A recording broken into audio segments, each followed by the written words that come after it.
नमस्ते, सुप्रभात। आशा करते हैं आप सब बढ़िया होंगे। आज 12th क्लास का मैथ्स का एग्ज़ाम है 8 ऑफ मार्च को। तो यू लाइक से मैंने कुछ इम्पोर्टेंट सवाल निकाले हैं। तो पहला क्वेश्चन है आपका, if A is a square matrix of order 3, then A determinant is 5, what is the value of 2A determinant. देखो, चैप्टर 4 का ये क्वेश्चन है डिटर्मिनेंट। तो इसको किस तरह से सॉल्व करेंगे। ए डिटर्मिनेंट की वैल्यू दे रखी है 5, साथ ही साथ बताया गया है कि ये एक स्क्वायर मैट्रिक्स है। तो जो स्क्वायर मैट्रिक्स होता है उसमें आपके number of rose number of columns के बराबर होते हैं। हमें वैल्यू निकालनी है 2A डिटर्मिनेंट की। तो इसके लिए क्या फॉर्मूला होगा, क्योंकि ए स्क्वायर मैट्रिक्स है तो जो उसका डिटर्मिनेंट, जो उसका ट्रांसपोज होगा वो उसके डिटर्मिनेंट के बराबर होगा, उसका ऑर्डर नहीं चेंज होगा। तो इसीलिए ए डिटर्मिनेंट 5 है। तो यहाँ एक फॉर्मूला लग जाएगा कि 2 की पावर n और ए ट्रांसपोज का डिटर्मिनेंट। अब यहाँ पर ऑर्डर आपको दिया हुआ है 3, तो 2 की पावर 3।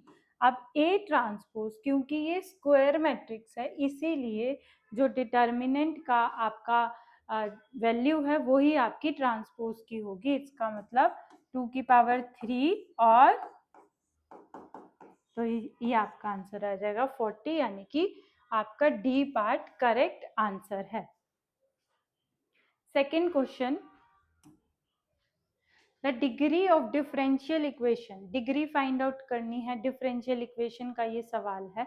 तो इसमें आपको एक इक्वेशन दी हुई है X square D square Y upon D X square is equal to,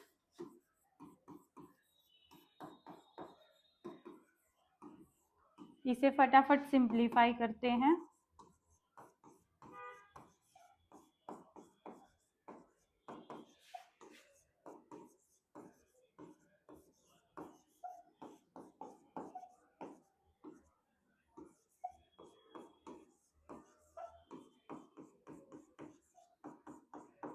इस इक्वेशन में अगर इस इक्वेशन को ऑब्जर्व किया जाए तो जो आपका हाईएस्ट डेरिवेटिव है वो है आपका थर्ड ऑर्डर डेरिवेटिव, लेकिन उसकी हाईएस्ट एक्सपोनेंट 1 है। तो हाईएस्ट एक्सपोनेंट आपकी 1 है, इसीलिए इसका आंसर हो जाएगा 1। थर्ड क्वेश्चन है, the lines x minus 2 upon 1 is equal to Y minus 3 is equal to 1, 4 minus Z is equal to K. आपको एक लाइन की इक्वेशन दे रखी है, दूसरी भी एक लाइन की इक्वेशन दे रखी है, और साथ ही साथ ये बताया गया है कि ये म्यूचुअली आपस में ये परपेंडिकुलर है, तो हमें के की वैल्यू निकालनी है। तो उसके लिए क्या करेंगे, जो भी लाइन की इक्वेशन होती है आपकी,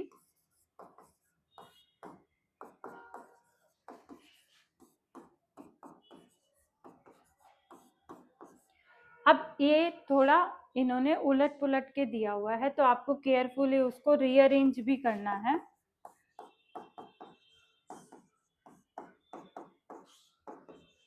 ये रीअरेंज के बाद माइनस के आएगा नीचे, और इसी तरह आप दूसरी लाइन की इक्वेशन को लिखें। क्वेश्चन को बहुत केयरफुली देखना है। अब यहाँ पर जनरल इक्वेशन ऑफ लाइन में क्या होता है, ये आपकी डायरेक्शन रेशियोज होती हैं। तो ये आपकी डायरेक्शन रेशियोज होती है, और म्यूचुअली परपेंडिकुलर के लिए ये दोनों का प्रोडक्ट 90 होता है। तो फटाफट सॉल्व करते हैं। पहले वाले की डायरेक्शन रेशियोज हो गई 1 1 माइनस के, दूसरे वाले की के 2 और -2। तो इनका प्रोडक्ट आपका हो जाएगा 0। इनका प्रोडक्ट निकालेंगे आप, तो k plus 2 plus 2k is equal to 0। तो यहाँ पर 3k प्लस 2 इक्वल टू 0, यानी कि k की वैल्यू -2/3।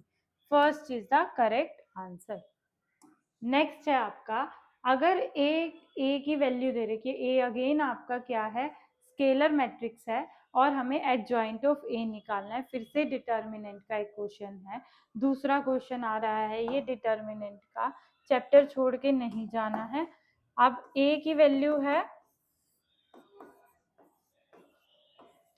ये चैप्टर आपको पास कराता है, ये लीव नहीं करके जाना है। एडजॉइंट ऑफ ए, अब एडजॉइंट ऑफ ए, क्योंकि ये स्केलर मैट्रिक्स है तो इसका मतलब जो एडजॉइंट है इसका ए, उसका आपका फॉर्मूला होगा A determinant n minus one, N यानी कि ऑर्डर। अब पहले हम इसका डिटर्मिनेंट निकाल लेंगे, क्योंकि इसका डिटर्मिनेंट फर्स्ट रो से इजीली होगा। आप इसको फर्स्ट रो को से जल्दी से निकलेगा, क्योंकि इसके फर्स्ट रो के एलिमेंट 0 हैं।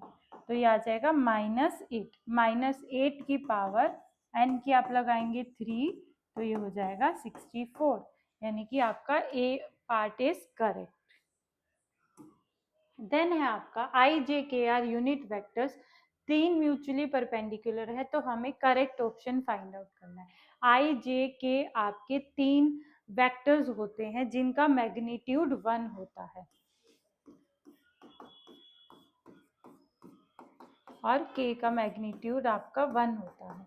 अब 1 बाय 1 ऑप्शन को सोल्व करेंगे। अब यहाँ डॉट प्रोडक्ट है, डॉट प्रोडक्ट पहला 1 दिया हुआ है, लेकिन डॉट प्रोडक्ट क्या होता है,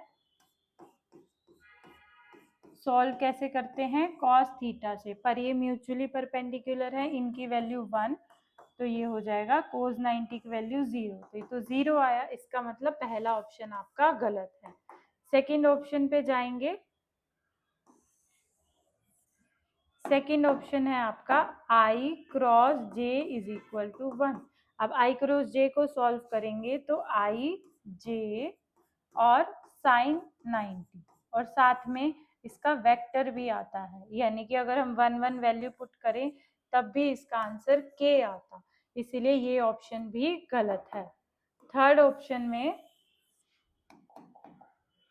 i डॉट k है, तो i मैग्नीट्यूड और k मैग्नीट्यूड साथ में cos 90, अगर इसकी वैल्यू 1 इंटू 1 इंटू 0, तो आपका सी पार्ट करेक्ट है, क्योंकि 0 इनका प्रोडक्ट आ रहा है, तो आपका सी ऑप्शन करेक्ट है। नेक्स्ट है अ card is picked randomly from a pack of 52 playing cards.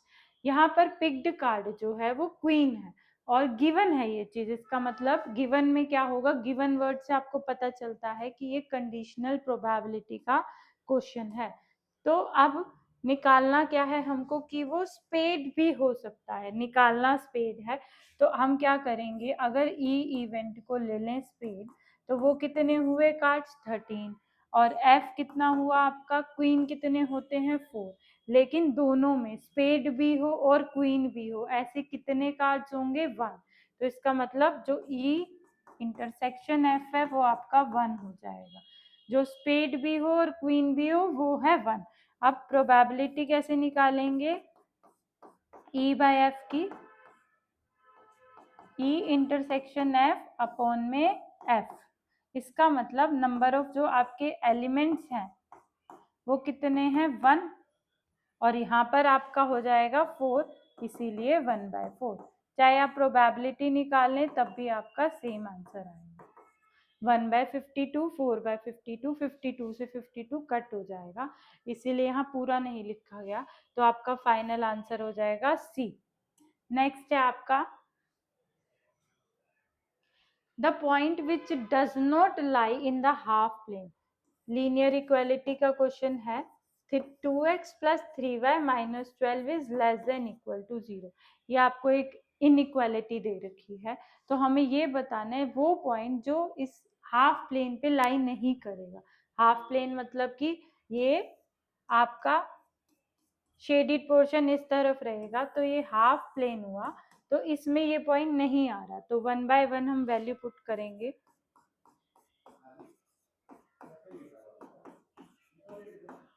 देखो 2 प्लस 6 यहाँ आ गया आपका, ये तो ट्रू बात है, इसका मतलब ये लाई करेगा। इसी तरह हम 2 1 पुट करेंगे,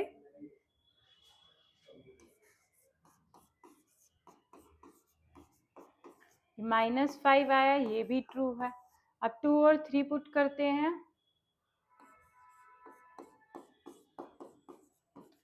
अब यहाँ आया आपका 1, 1 तो लेस देन नहीं होगा, मतलब 1 यहाँ कहीं लाई कर रहा है, इसका मतलब ये पॉइंट 2 3 जो है हाफ प्लेन में नहीं आएगा, इसका मतलब ये आपका करंट है। यहाँ करेक्ट आंसर है, यहाँ डज नॉट पूछा है, तो केयरफुली आपको क्वेश्चन को रीड करना है।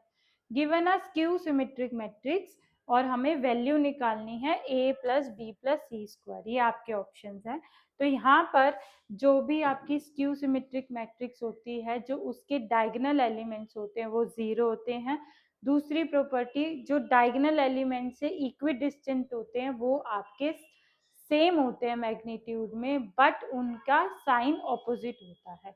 इसका मतलब जो ए है, ए आपका क्या होगा, इसके ऑपोजिट साइन, और जो आपका सी होगा इसके ऑपोजिट साइन। तो ए की वैल्यू 1, सी की वैल्यू -1। ए की वैल्यू इसके रिवर्स साइन में होती है और सी की इसके रिवर्स, और बी आपका 0 क्योंकि वो डायगोनल एलिमेंट। सबकी वैल्यू पुट करेंगे, ए की वैल्यू आई है 1, बी की 0, सी की -1। तो 1 से 1 कट हो जाएगा, तो 0 का स्क्वायर 0, यानी कि ए आपका करेक्ट आंसर है।